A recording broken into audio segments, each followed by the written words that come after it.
یہ دیکھو میں نے پوری جہنم خرید لی ہے۔ کسی جگہ ایک نوسرباز رہا کرتا تھا۔ لوگوں کو اپنے ارد گرد جمع کرنا اس کا بائیں ہاتھ کا کھیل اور انہیں عجیب و غریب سودا بیچنا اس کا کمال تھا۔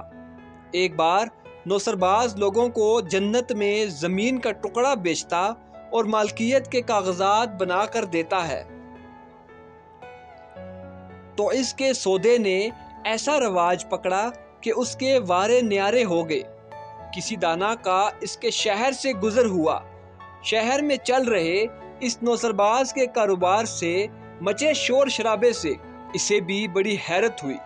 پوچھنے پر پتہ چلا یہ نوسرباز لوگوں کو جنت زمین کا ٹکڑا بیچتا اور مالکیت کے کاغذات بنا کر دیتا ہے۔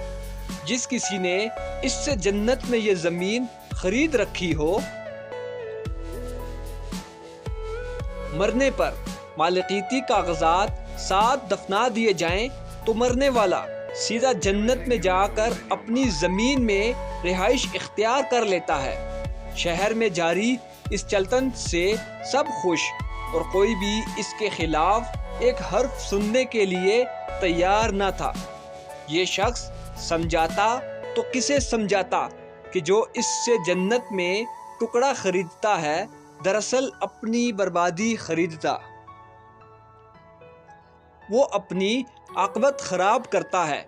کچھ کرنے کی لگن میں اس آدمی نے ایک حل سوچ کر اس نوسرباز کے پاس جا پہنچا اور پوچھا، جنت کا ایک ٹکڑا کتنے کا ہے؟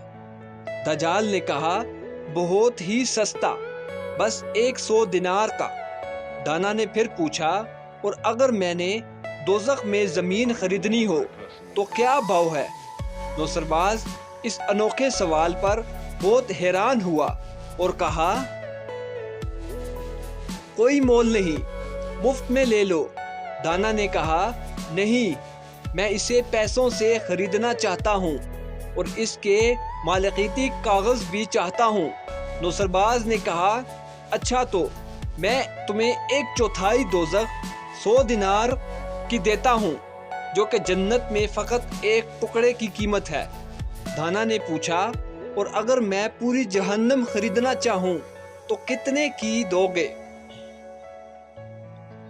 نوسرباز نے کہا، لائیے 400 دینار اور پوری جہنم لے لیجئے، اور میں اس کے مالکیتی کاغذ بھی بنا کر دیتا ہوں آپ کو۔ دانا نے نوسرباز کو 400 دینار دے کر پوری جہنم خریدی، مالکیتی کاغذات بنوائے اور گواہوں کے طور پر نوسرباز کے گرد لگے مجموعے میں سے ڈھیر سارے لوگوں کے دستخط کرا لیے۔ رسید لیے دانا نے باہر جا کر لوگوں کو آواز دے کر بلایا اور کہا، اے لوگو، یہ دیکھو میں نے پوری جہنم خرید لی ہے۔ اب میں کسی کو بھی اس جہنم میں سے حصہ نہیں دوں گا اور نہ ہی کسی کو جہنم میں بسنے کی اجازت دوں گا۔ تمہارے پاس اب مرنے کے بعد کوئی چارہ نہیں کہ بس سیدھا جنت میں جا کر رہو، چاہے تم نے ادھر کوئی ٹکڑا خریدا ہے یا نہیں خریدا۔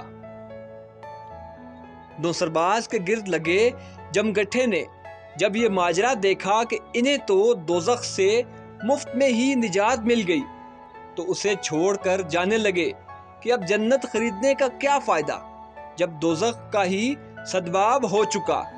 نوسرباز جو اپنے آپ کو دوزخ بیچنے پر دانا سمجھ رہا تھا، کو اب خبر لگی کہ اس کے ساتھ ہاتھ ہو چکا ہے اور اس کا جنت بیچنے کا کاروبار بند ہو چکا ہے۔